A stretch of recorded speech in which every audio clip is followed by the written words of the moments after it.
Good morning, friends. It's so nice to kind of sort of be with all of you again. And I'm going to get something out of the way first for my first grade boys. And I'm talking to you, Matthew, Jimmy, Noah, among others. I'm not bald. Look at all the hair I have right now. I have hair. I can grow hair. I just like my hair short. But I can't get a haircut right now because you guys can't get a haircut right now. But I'm not bald. So let's get that out of the way. Anyways, I'm here this morning to read you a story. And today, we're going to a trip down Sesame Street. I don't know about you guys and girls, but Sesame Street was always one of my favorite places to go as a kid. I watched it every day. I read the books. I just loved the characters in Sesame Street. So this made a whole lot of sense for me to read you a Sesame Street book today. And we're going to read a book called Grover Sleeps Over.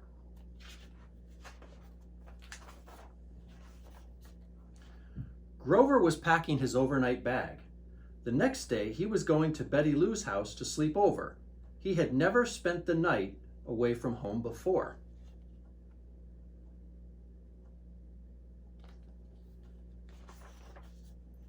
Grover packed all of the things he wanted to take to Betty Lou's house: his red fire truck pajamas, his blue toothbrush, and his striped toothpaste, his furry blue stuffed monster, his goldfish in a bowl, his begonia in a flower pot, his cereal bowl and box of Monster Berry Crunch, and his nightlight.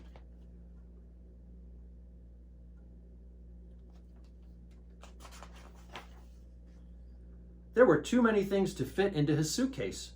"Mommy," Grover called, "I think I need a bigger suitcase." "Oh dear, Grover, you can't take all of this stuff to Betty Lou's house."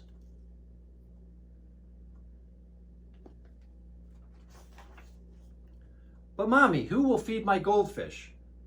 "I will," said his mommy. "Who will water my begonia?" "I will," said his mommy. "And you won't need your cereal bowl and Monster Berry Crunch and nightlight at Betty Lou's either." "But what if Betty Lou doesn't have any Monster Berry Crunch at her house?" "She will have something else good for breakfast." "What if Betty Lou doesn't have a nightlight?" "I'm sure that Betty Lou has a light in her room that she will leave on for you."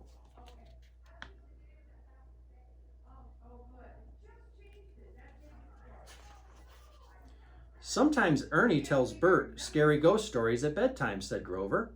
"Do you think Betty Lou will tell me scary ghost stories?" "Not if you don't want her to," said Grover's mommy, and she kissed him goodnight. The next day, Grover's mommy walked with him to Betty Lou's house. When they got there, she kissed him goodbye. "I'll see you tomorrow morning when you come home."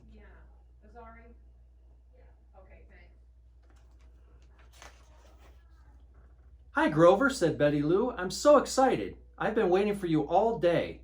Come in and I'll show you my room. Here's your bed, and here are a towel and a washcloth for you."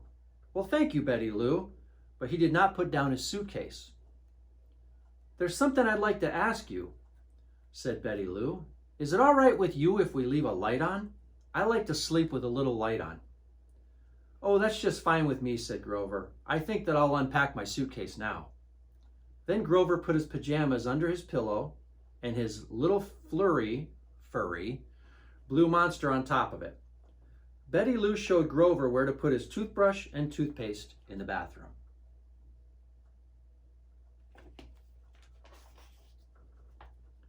After a nice dinner of spaghetti and meatballs and salad and milk, Betty Lou showed Grover how to feed her turtle.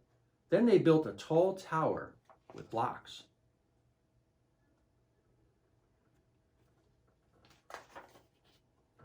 Betty Lou and Grover played until Betty Lou's mother said, "Time to get ready for bed." We all know what that feels like.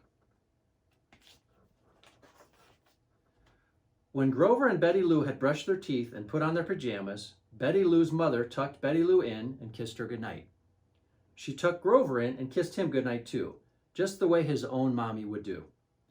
Then Betty Lou's mother turned on a nightlight in the corner of the room.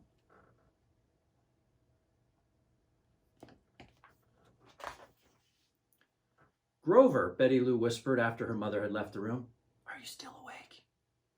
"Yes." Ernie tells Bert scary ghost stories before they go to sleep. Do you know any scary ghost stories? Well, not exactly, said Grover. Do you know any scary ghost stories? No, said Betty Lou. Oh, well, that's all right. Then we do have to tell them. Then we don't have to tell them, excuse me, said Grover. Good night, Betty Lou. Good night, Grover.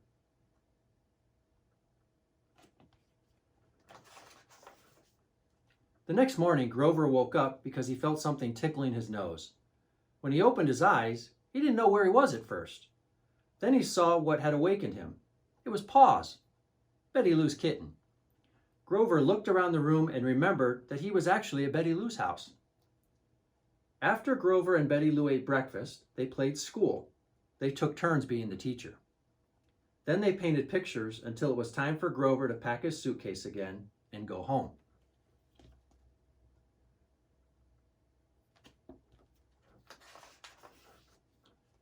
Grover's mommy was waiting for him, and when he got home, she gave him a big hug and a kiss.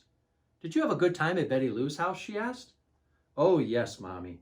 Betty Lou let me feed her turtle. We built a whole neighborhood with her blocks, and we played school. And guess what? What, Grover?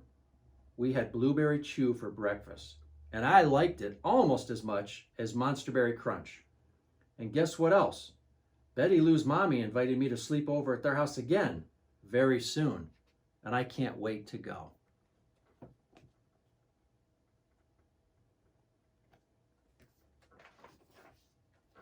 The end.